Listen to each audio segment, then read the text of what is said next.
Hello, welcome to my channel, Living Orderly. Today, my name is Amanda Garcia, and I want to share with you the transformation that I've been through over the past year and a half or so.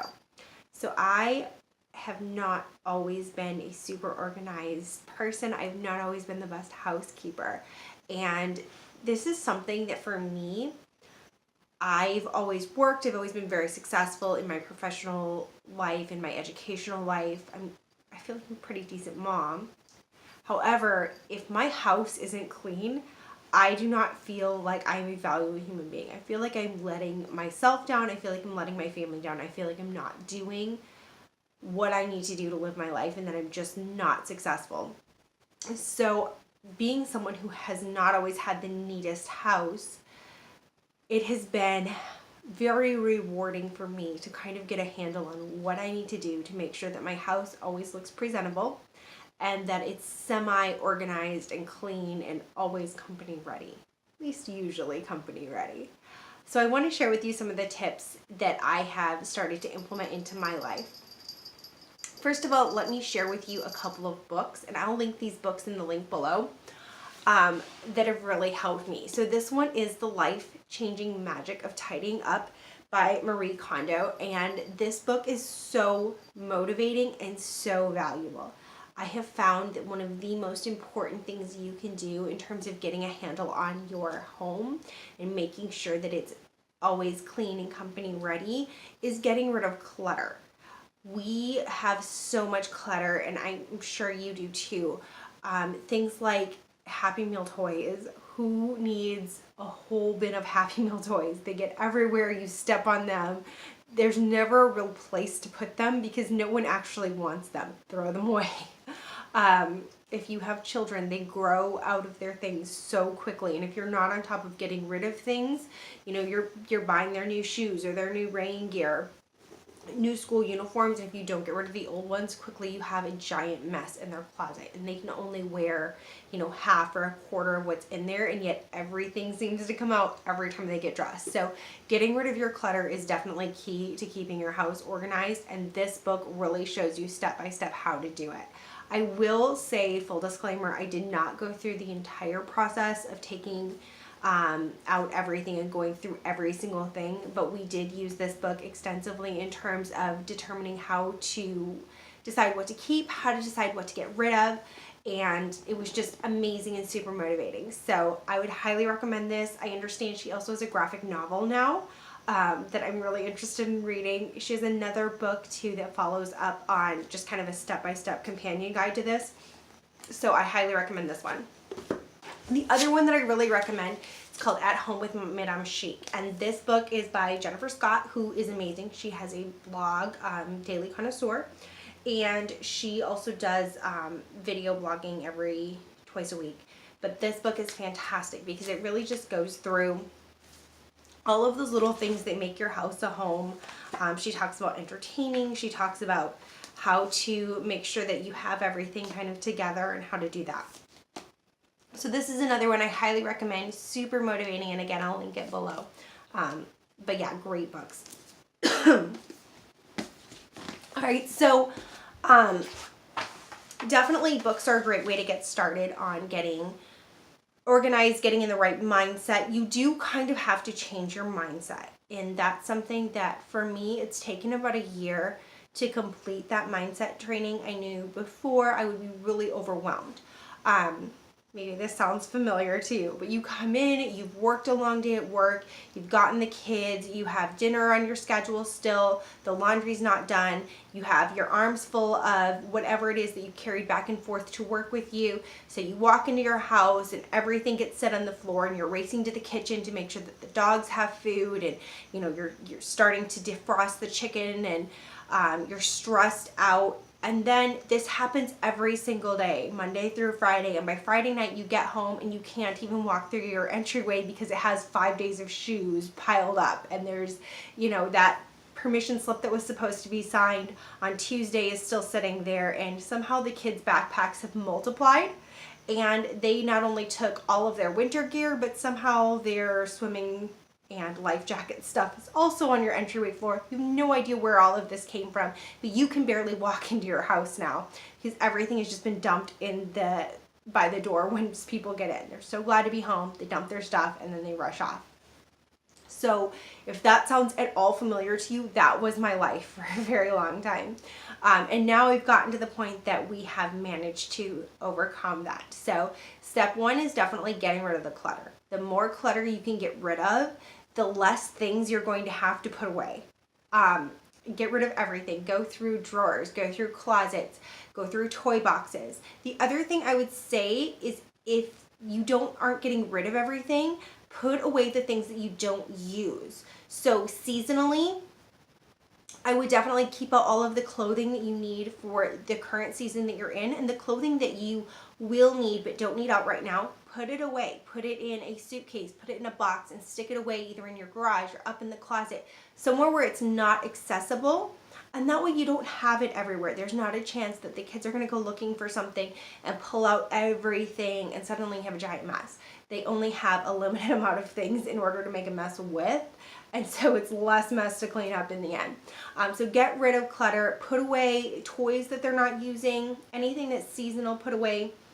If your kids have giant bins of stuffed animals, I would definitely cycle those through to have them pick a few that they really like, keep those out and put the rest into storage. And you can cycle through as often as you need to. Maybe once a month you go through and put away the old stuffed animals and take out 5 new ones, whatever your system is.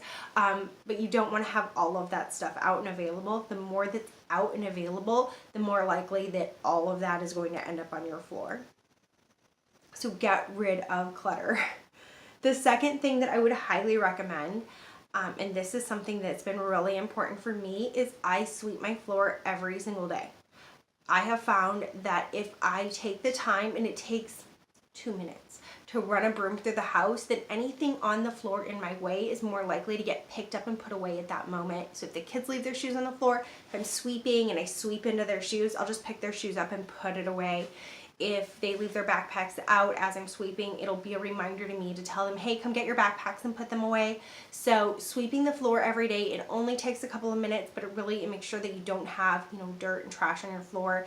It'll alert you because you're aware as you're sweeping, not sleeping, but you're aware as you're sweeping the floor. It makes you look and pay attention to what's on the floor. So if you see, a giant art project that the kids started, you're more likely to remind them to come and put it away rather than just stepping over it 4 times.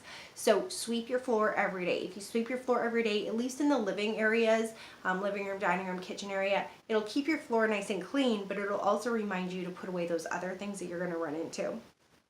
And the same thing with dishes. Dishes can get out of control very, very quickly. And if you are someone who only does dishes when you've run out of all of your clean dishes and there's no other paper products available, I hear you. I was there with you. But what I have found out, first of all, it takes, I think on average, about 3 minutes to unload the dishwasher. And I know it feels like the longest 3 minutes of your life, but time yourself. It does not take a long time. And if you just unload and reload the dishes every single day, what that is going to do for you is going to clean off your counters for you.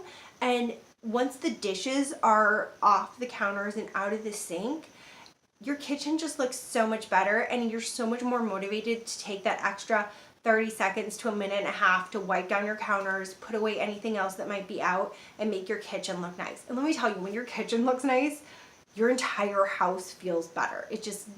You have this weight lifted off your shoulder, and if you're hungry or if you need to cook a meal, you can go in and it's not a mess. It's wonderful. So sweep every day. Put your dishes through the dishwasher every day. Anything that's dirty, put in the dishwasher. Make sure that you unload your dishwasher either every morning or every night. Whatever it is, just take care of that every single day.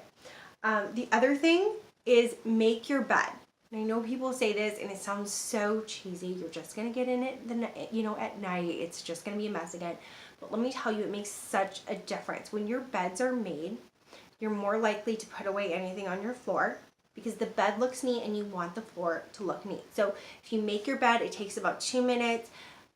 It'll make you more aware of what else is going on your floor and around your room. And so you're more likely to pick up the dirty laundry that you might have left on the floor, or put the shoes away, or, clean off the counter really quick. So just take a minute and make your bed. open up your curtains and do those things that make your home feel good. So for me, my husband is really awesome at making the bed, so I usually don't have to do that, but he'll make the bed in the morning, and then as I'm walking through the house, I'll open the curtains and make sure that the sun's coming in and probably light a candle or two. And just doing those little things, it makes our house feel homey. And because it feels homey and because it feels good to be here, we are much more likely to pick things up off the floor as we see them. Finally, I would highly implement either a morning or an evening or both, just a quick straighten up. Consciously make an effort to walk through the house and put away the things that are out of place. So for me, usually our table gets dumped on. It's right, our dining room is right very near our entryway, so a lot of times the kids will come in. We have a place for them to put their shoes. Their backpacks are supposed to go on hooks in their bedroom, and they are really good about doing that about 5% of the time. So usually I'll have to remind them. But a lot of times in lieu of putting their things away, things will come in and they'll just get dumped on the dining room table. Or the kids will be doing homework, so they'll take all their art supplies, pens, books, whatever it is that they need to do their homework with.